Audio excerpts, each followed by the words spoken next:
এই রেজিম কেমন করবে, এই প্রশ্নের উত্তর খুঁজতে হলে আগে একটা জিনিস বুঝতে হবে। বাংলাদেশে এখন ক্ষমতা শুধু নির্বাচিত সরকারের হাতে থাকে না, নাইও। ক্ষমতার একটা স্থায়ী কাঠামো তৈরি হয়েছে সিভিল মিলিটারি ব্যুরোক্রেসি আর পরাশক্তির সমর্থন নিয়ে। যেই দল এই দুইটার উপর ভর করিয়া ক্ষমতা আসে তার ভবিষ্যৎ আগেই লেখা হয়ে যায়। তার মানে হইতেছে বিএনপি সরকার দুর্বল হয়ে জন্ম নিছে, কারণ বাংলাদেশের ক্ষমতার কাঠামো এখন রাজনৈতিক দলের হাতে নাই। সিভিল মিলিটারি ব্যুরোক্রেসি আর পরাশক্তির হাতে সেই ক্ষমতা।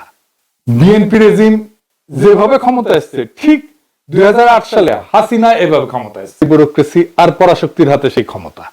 বিএনপি রেজিম যেভাবে ক্ষমতা আসছে ঠিক 2008 সালে হাসিনা এভাবে ক্ষমতা আসছিল। আর এই ক্ষমতা আসার সাথে সাথে নিজের শাসনে বিএনপি এমন এক অভাবনীয় ভয়ঙ্কর সর্বনাশ নিজে থেকে দাওয়াত করে নিয়ে আসিছে যে সরকার যত সিটি পাক না কেন 12 ফেব্রুয়ারি থেকে একটা অতি দুর্বল ভঙ্গুর সরকারের জন্ম দিছে।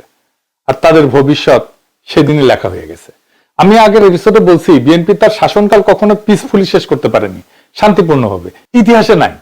জিয়ার শাসন শেষ হয়েছে জিয়ার হত্যাকাণ্ডের মধ্য দিয়া, সাত্তারের শাসন মিলিটারি কু দিয়া, খালেদা জিয়ার 1991 শাসন একটা পাতানো নির্বাচন তারপরে পদত্যাগের মধ্য দিয়া খালেদা জিয়া সরকারের, আবার 2002 সালের শাসন 111 দিয়া। এবারেও আমি দেখি না যে বিএনপির ট্রানজিশনটা পিসফুল হবে। যাই হোক, আমি ইরান ইসরায়েল যুদ্ধের কথা বলতেছি না, এটার চাপ বিএনপি রেজিমকে তো নিতেই হবে। তার চাইতে তো গভীর দুইটা সংকটকে সাথে নিয়ে বিএনপি সরকার যাত্রা শুরু করছে। যেই সংকট তারা কাটাইতে পারবে না, বরং গভীর হবে যতদিন যাবে। আমি আজকে পরিষ্কার করে আপনাদেরকে দেখাই দেব কিভাবে আওয়ামী লীগের 2008 সালের ক্ষমতা আসা আর বিএনপির 2026-এর ক্ষমতায় আসা একই ধরনের ঘটনা।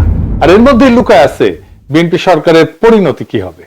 আসেন সে অঙ্কের হিসাবটা বুঝে দেখি, যা কেউ কখনো আপনাদেরকে দেখায় নাই। তবে এটা ঠিক একদম এক্স্যাক্টলি আওয়ামী লীগের মতো পরিণতি হবে আমি সেটা বলতেছি না, কারণ আওয়ামী লীগ যেভাবে ক্ষমতা টিকা রাখছিল 16 বছর, সেই কাজগুলো বিএনপি করতে পারবে না। কিন্তু কি কি করতে পারে সেটা আমরা পরে দেখব।